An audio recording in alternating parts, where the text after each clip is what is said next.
हाँ, तो आज हम पर्सनली पढ़ेंगे तीन बहुपद। तो सबसे पहले इसके बारे में जानेंगे बहुपद होता क्या है, बहुपद की पहचान किस प्रकार करते हैं और बहुपद कितने ही प्रकार का होता है। तो देखो इधर बहुपद, सबसे पहले बहुपद की परिभाषा क्या होती है इसके बारे में जानते हैं। किसी बीजीय व्यंजक के बहुपद होने के लिए अनिवार्य जो शर्त है वो मैं आपको बताता हूँ। किसी भी बीजीय व्यंजक के बहुपद होने के लिए अनिवार्य शर्त यही है कि चर की घात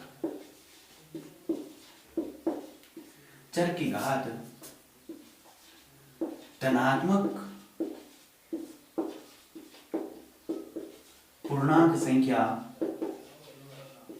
या पूर्ण संख्या होनी चाहिए। चर की घात धनात्मक पूर्णांक संख्या या पूर्ण संख्या होनी चाहिए। तो सबसे पहले यहाँ पे हम बात करते हैं चर के बारे में। दो राशि होती है, चर राशि और एक अचर राशि। तो सबसे पहले इसके बारे में जानते हैं। तो चर राशि कौन सी होती है, सबसे पहले इसके बारे में देखते हैं। हम अधिकतर जगह पे जो यूज करते हैं एक्स वाई जेड या ए बी सी या टी डब्ल्यू पी, इनमें से ये जो चर जो राशि होती है इसका जो मान होता है वो स्थिर नहीं रहता है, बदलता रहता है। जबकि जो अचर राशि होती है कांस्टेंट होती है, यानी इनका मान बदलता नहीं है, स्थिर रहता है। जैसे कोई भी संख्या हो 1 2 3 या फिर रूट की संख्याएं हो रूट 2 रूट 3 रूट 5, कोई भी रूट की संख्या है या फिर 5, ये जो राशि होती है ये अचर राशियां होती हैं और ये चर राशियां होती हैं। इनका मान बदलता नहीं है, ये स्थिर रहती हैं और इनका मान बदलता रहता है, ये स्थिर नहीं रहती हैं, वेरिएबल बोलते हैं इसको। अब देखो उसके बाद चर की घात, तो ये तो हो गए चर, इसके बारे में हम अभी देखेंगे।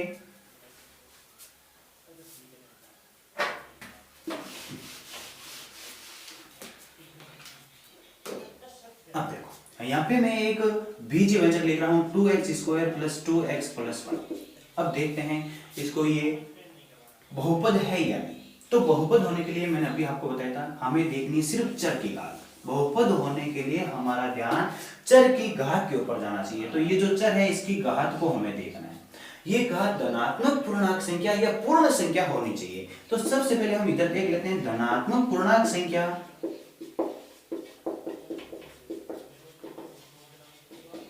कौन सी होती है। धनात्मक पूर्णांक संख्या जो संख्याएं 1 से स्टार्ट होकर अनंत तक चलती रहती हैं उनको बोलते हैं धनात्मक पूर्णांक संख्याएं। और इसमें देखो एक और आया है पूर्ण संख्याएं।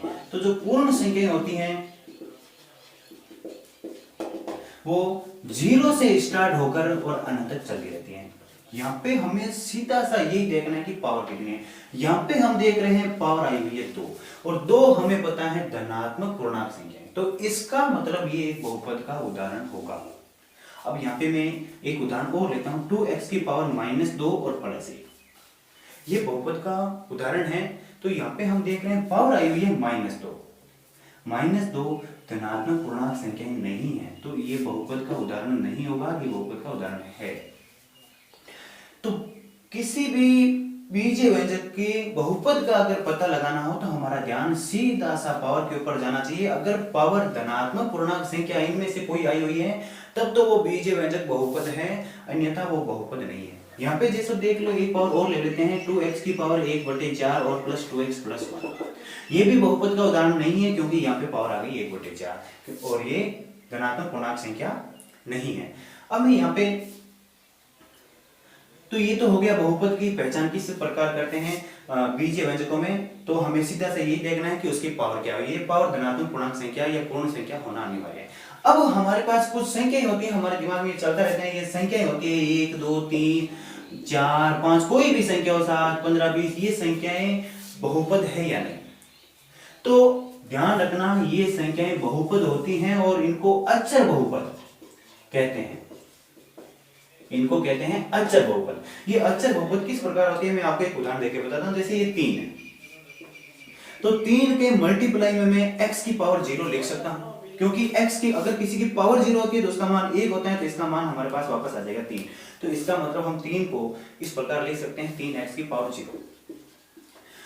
और बहुपद होने के लिए हमारा ध्यान सीधे से पावर के ऊपर जाना चाहिए। तो यहाँ पे पावर आई हुई है 0 और पावर 0 पूर्णांक संख्या का मान है। तो पूर्ण संख्या सॉरी 0 पूर्ण संख्या है, तो पूर्ण संख्या अगर होगी पावर तो वो बहुपद होगा। तो यहाँ पे पावर 0 है तो ये जो 3 होगा ये एक अचर बहुपद का उदाहरण होगा। तो जो भी संख्या होती हैं वो सारी अचर बहुपद के अंतर्गत आती हैं। अब देखो आगे हम बात करते हैं बहुपद के प्रकार के बारे में।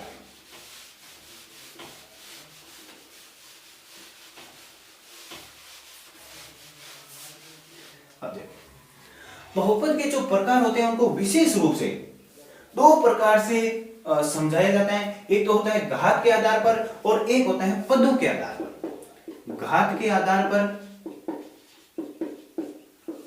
और पदों की संख्या के आधार पर। अब देखो घात के आधार पर सबसे पहले हम बात करते हैं यदि बहुपद के अंदर अधिकतम घात 1 आई हुई हो तो उस बहुपद को क्या बोलेंगे। जैसे यहाँ पे मैं एक उदाहरण ले रहा हूं 2x की पावर 1 और प्लस 2।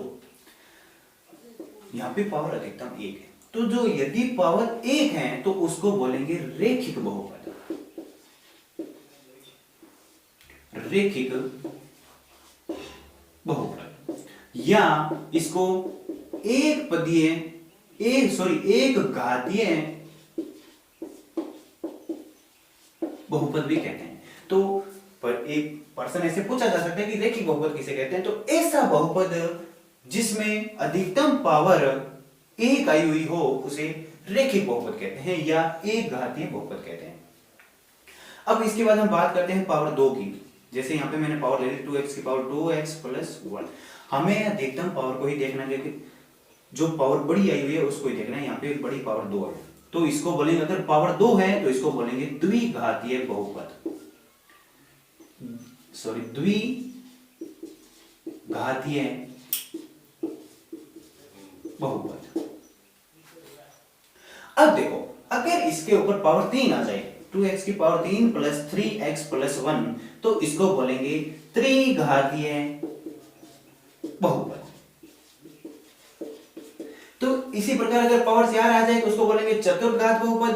पावर 5 आ जाए तो उसको बोलेंगे पंचम घात बहुपद। तो ये तो हो गया घात के आधार पर रेखिक बहुपद। पावर 1 है तो रेखिक बहुपद, पावर 2 है तो द्विघातीय बहुपद, पावर 3 है तो त्रिघातीय बहुपद, पावर 4 है तो चतुर्घात बहुपद, पावर 5 है तो पंचम घात बहुपद। ये तो हो गया घात के आधार पर। अब चलते हैं पदों की संख्या के आधार पर। यहाँ पे पावर से कोई लेना देना नहीं, पावर 2 3 4 5 कितनी भी आ सकते हैं। यहाँ पे हमें सिर्फ पदों की संख्या को देखना है कि पद कितने आए हैं।